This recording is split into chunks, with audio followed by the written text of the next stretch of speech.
Let's go ahead. Welcome to another episode of Marketing Corner, where we engage real businesses with real marketing challenges and bring them back in the classroom for our students to solve. Today's episode, we're going to step into the world of coffee, one of my favorites here. And it's not Starbucks, by the way. It's not Starbucks. It's much better than Starbucks. But we've got a guest with us today that actually is in and around our college and just down the street from the college. And we have our guest, Dustin Copeland, franchise owner of Serious Coffee. Hello, Justin. Welcome to the show. Hi, Dave. Yeah, thank you for having me. Appreciate it. Yeah, no, it's very exciting to be a part of this podcast. And as we were talking earlier, try to identify some of the challenges that we're having. Yeah. So, Dustin, tell us a little bit about you. What's your backstory? How did you end up at Serious Coffee? Yeah, interesting enough. So my partner, who's my girlfriend, her and I, with her experience in food and beverage, and then my experience in sales, we kind of were, for the last 5-6 years, have been trying to identify, what would be the right business to get into. Mm-hmm. And so we knew it was food and beverage. And after, some discussions, we found out that some of my partner's friends owned a blends coffee shop. Mm-hmm. And so that right there was kind of like the opening to our decision of, well, is that what you want to own? And because when she told the backstory of, how they started from nothing and grew it to something, that really kind of resonated with us. And then we just started kind of pursuing it from there. As to why we chose Serious Coffee was for the reasons of when I lived over in Victoria from 2007 to 2012. Their branding is very significant over there. They have great brand recognition, and great history with the communities there. And so, fast forward to 2018, when we decided that we wanted to do coffee shop, we wanted to do something that was local, something that was BC, and then something that was well established. And so that's where we chose Serious Coffee. Serious Coffee has been in business since 1994. So they've got 25 years in business, but they've only grew their business on Vancouver Island. So being the opportunist that I am, I'm like, well, why not bring that opportunity over here and see what we can do with it over here? So now myself and Sarb are now the master franchisors of Vancouver. So wow. Our goal is to grow this brand, not just with our Plaza 88 here in New Westminster, but to a few other stores, whether it's through our own company or it's through other franchisees and helping them grow. Nice to send. So Dustin, tell us a little bit more about Serious Coffee. What is Serious Coffee and how does it differ from, the Starbucks, the blends, or anything else out there that we know of? Yeah, so, so I would say where Serious Coffee really separates itself from a lot of these competitors. There's a lot of great coffee companies in BC, that is. And where they separate themselves is how they integrate themselves into the community. Every store is actually owned and operated by a franchisee. So yes. That's where it really separates from stuff like, say, a Blends or like a Starbucks and even some of these other major players. And so with us being owner operators, we, get that firsthand interaction with the community and help, build the community around the coffee shops. So that's where I feel like the difference lies with Serious Coffee and their coffee shops. Mm-hmm. Amongst all that, we have great service. And then, our coffee and the way that we roast our coffees, it's called just in time. So what that means is that when we order our bags of coffee from the roaster, it's going to be arriving at our coffee shops within, 4 to 5. Well, ours are a little bit different, is about 5 days, whereas on the island they're receiving it the very next day. So the freshness that people are getting with their coffees is quite fresh. Yeah. And so I feel like that really is also a difference of Serious Coffee. And then again, just the way that we roast our coffee, what really separates ourselves from those other places is we have a roaster, which was engineered by the owners of Serious Coffee, because that's what his background is engineering. But the way that they designed their roaster is to be like a popcorn popper. So so to explain that, it's the beans, the way that they get cooked are evenly cooked, as opposed to having a direct heat source on one side. And because of that, and then being evenly cooked, you don't get like a bitter taste, you don't get a burnt taste, and you get a really nice fresh taste out of the beans themselves. It's almost like a balanced aroma of things because it's so evenly roasted versus the one where they put it, I think, and I believe, I don't want to say names, but some bigger organizations put them into trays and bake them that way, and you get like kind of a burnish taste off it. Exactly. Yeah, exactly. Whereas, to kind of put in, give it a little bit more explanation to ours, it's a tumbler that's just kind of like a dryer machine. And as it tumbles, that air in there is heating up quite quickly.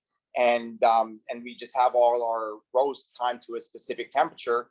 And once it gets to that temperature, the heat is cut off immediately. And then what starts to happen is water gets sprayed onto the beans to help cool them down so they don't overcook. So it's a very, very technical process that we have. But I would say, in combination with, like I said, franchise-owned, owner-operated cafes, and our roasting process is really what identifies Serious Coffee. So when you go back to the original, like, let's go back to the Serious Coffee, the original element. So how would you define their target market? Like, who would be the ideal target market? Let's look at the island first, sir.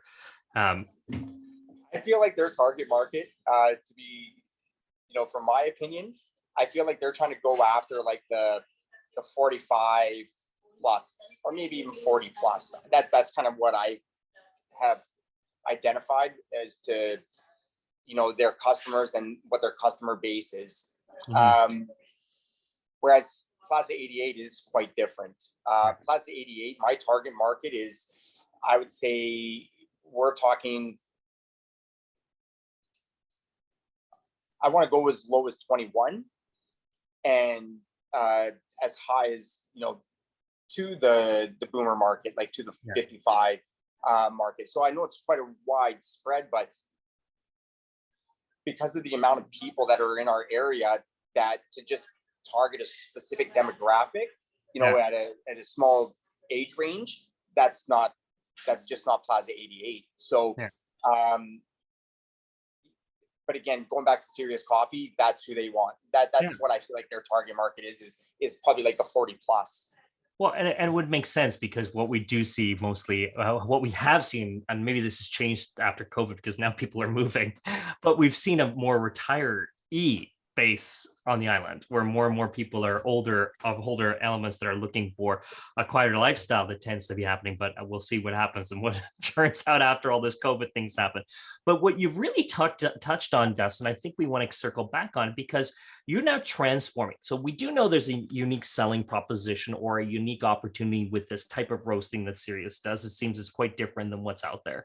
But now you're transforming this brand to a whole new market that it hasn't really realized before. You're taking this opportunity to check it out. And I think kind of pushes down that pathway of like, okay, I know what my value offering is in my coffee, but how do I stand out as a franchisee owner of this brand as I'm trying to establish a new market for it? Yeah, no. So where I feel my strength is, and this because of all my years in selling, is personalization. It's how you interact with the person. That's at the end of the day, it's your customer who's spending that money at your coffee shop. People can buy coffee anywhere, but the thing is that they don't get at most places is they don't get that personal relationship with the business. So I am my big goal is to, if we have repeat customers, whether it's 1 or 2 or 3 times, whatever it is I start to identify that, and then I will ask for their name and create that engagement. And because of that, we get a lot of loyalty customers coming back to see us. And that's really what I feel is how I'm trying to brand Plaza 88, is to just be more of involved with the community more than anything. And like I say, the coffee can be, everybody's got a coffee, everybody's got a drink, everybody's got this kind of stuff. But this is where I feel like our strength is how we personalize each customer interaction. But and I love what you're saying here, because Dustin, it seems to make sense, because we see the world out there going down the pathway of customization, personalization. We see big droves of people that are moving away from big organizations and saying, "Hey, I want a more customized, personalized experience."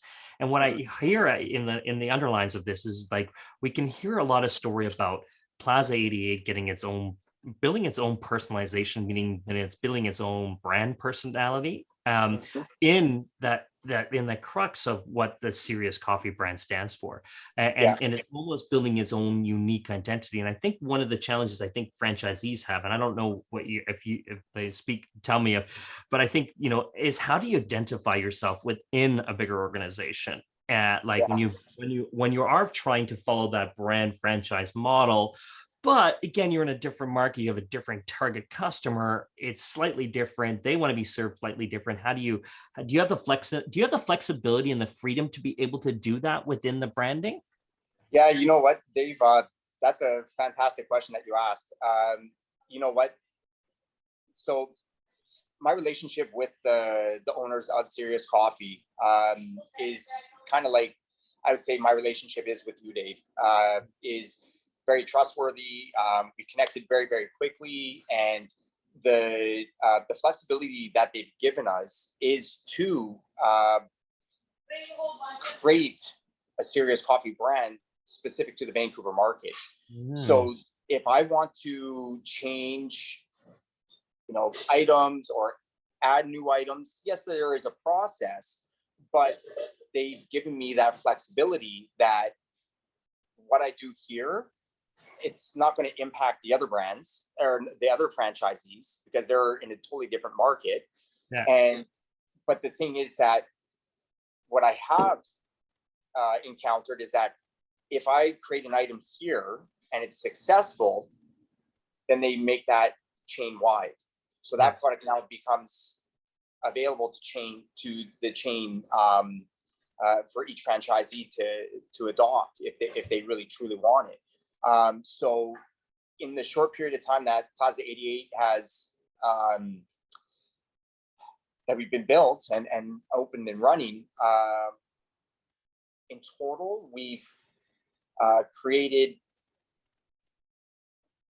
6 items that have now gone chain wide. Wow. Whereas what we've received from the chain, I don't want to point any fingers or anything, but we haven't received anything in return. So, and that's fine.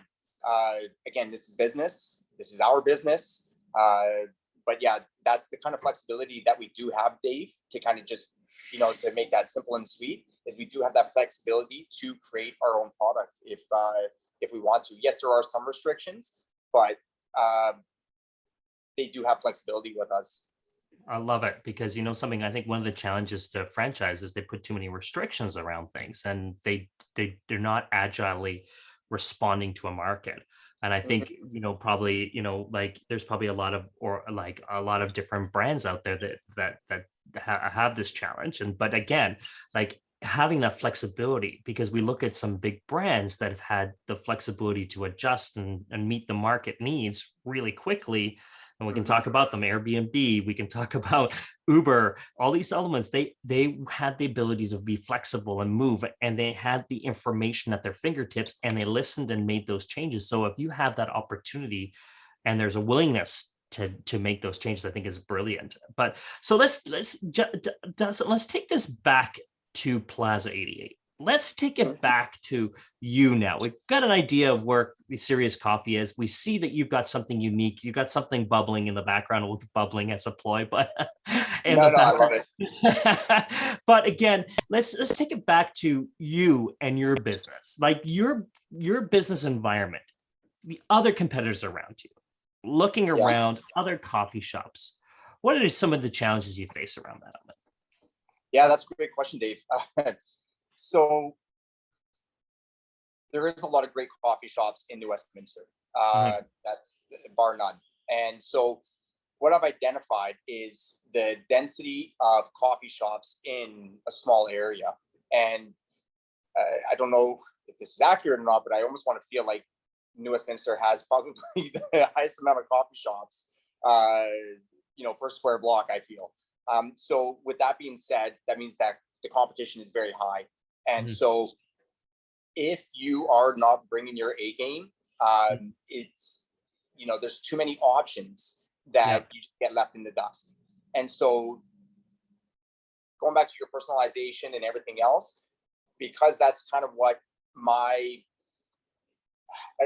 guess it's part of my USP or my unique selling proposition, that being able to customize my items to fit somebody's palate, and what their needs are is, what really does help us. We get a lot of customization orders, but with that being said, some of the other things that really separate us from the rest of the competition too is the variety of food that we offer. So not only do we offer, drinks and all these other great food items, but we do have some gluten-free items. We do have some vegan items in our store. So looking at people's dietary restrictions, we're trying to encompass as many people as we can.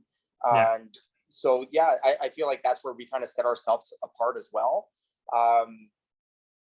And our hours of operation, that's we just have, anyways. But you touched on something there, because I think we all go down the pathway of, it's coffee, but you touched on something that seems to be very important to your businesses, and it's food. And you talked about some of the other foods, especially foods and vegan and the other styles of foods that are available, that you're making that are available to these. But again, when you see these customers that are coming in and engaging with you, are they buying more food than they're buying coffee, or is it equivalent?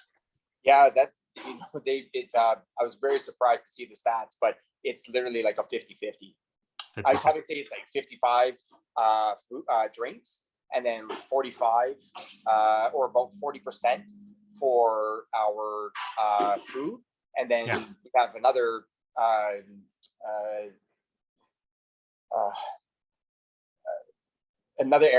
area where we make money, where is our retail stuff. Yeah. And what type of retail stuff would you be selling now, Dustin? Would you be selling coffee by the pound, that element, 5 pound element? Yeah, exactly. So our coffee beans, we have tea, we have loose leaf teas. We have like our syrups that we put into the drinks, to customize the drinks. So there's stuff like that.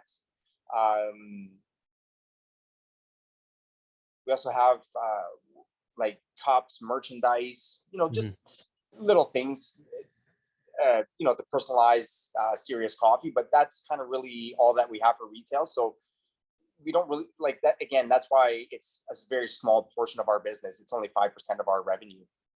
And so, Dustin, how are you reaching these customers? So how, like when you first started up, you opened the operation. So there's a population out there like myself who knew Serious Coffee from prior being on the island. But how do you get them to identify who you are? How do you get them to come through that door? Yeah, so social media played a big aspect to our growth in the first year. So the community social media pages. So like Facebook was probably the biggest proponent to our growth, and it was called Eat New West, which is a very significant source for people and food critics and people trying to, find, restaurants and cafes and anything to do with food and beverage. So they rely a lot on people's opinions. And again, like I say, that's what grew us really quickly. We didn't do much advertising. I was doing a little bit of advertising on our social media when it came to like Instagram and Facebook and a little bit of TikTok, but nothing was paid. So everything was organic. We didn't spend any money whatsoever. And I feel, again, because of location and the Facebook page is really what propelled Serious Coffee in the first year. So yeah, that's kind of really it. Those are the only channels that I found are. So, but in that vein, like going, okay, so we've seen Facebook was the big driver of traffic coming at you. Now, fast forward to now, this situation, what type of things are you using that you're getting that engagement from customers? Where are they coming from now? Yeah, so I would say now it would be solely the regular customers that we've captured within that growth phase. And we're not doing any advertising. We're not doing any paid advertising. So at this moment, I'm not really doing much advertising because, again, the way that I see it, Dave, is this next moment for Serious Coffee Plaza 88 is to not just capture the people in my local area, but now it's to really bring people in from the surrounding areas. And if I'm doing that, Dave, I better have like a really good lineup, not only of coffee and drinks, just like drinks, but like I just have to have the whole shabam. If people are coming from these big areas, because if once people find out about that, and if we really do have that big wow factor, we'll get people coming from all over the place, and that will be the next growth phase. So this is kind of like the area where I've scaled back my my advertising a little bit, or my promotions, I would say, just to kind of work in the background and get the business more organized, so that when we do go to scale up, I guess is the easiest way of saying it, that we market, promote, advertise, as well as we can. Good. So, and Dustin, one last question on the customer, and then I want to swing into some main challenges or issues that you're facing, and then we can throw those back to the students. But so one other thing on the customer, how frequent is the customer coming into you? Is it a daily routine? Is it a multiple times a day, or is it so times a week? So I would say like our regulars, there's ones that are daily. Then you got ones that are a little bit less infrequent, like, say 2 to 3 times a week. The way that I kind of gauged it is just there's a certain number that I want to see come through the doors, whether it's regulars, new customers, what have you. And that's around the 120 customers a day. So we've achieved that. We're at that 120 plateau weekly, or daily. So we're at 120 customers daily. That does spike up a little bit on the weekends, where we get to about 150 to 175 in that range, and then it goes back down. So it's like a little bit of a wave that it goes, and I think that's just a normal thing to see in the food and beverage, and due to the week or to the days of the week.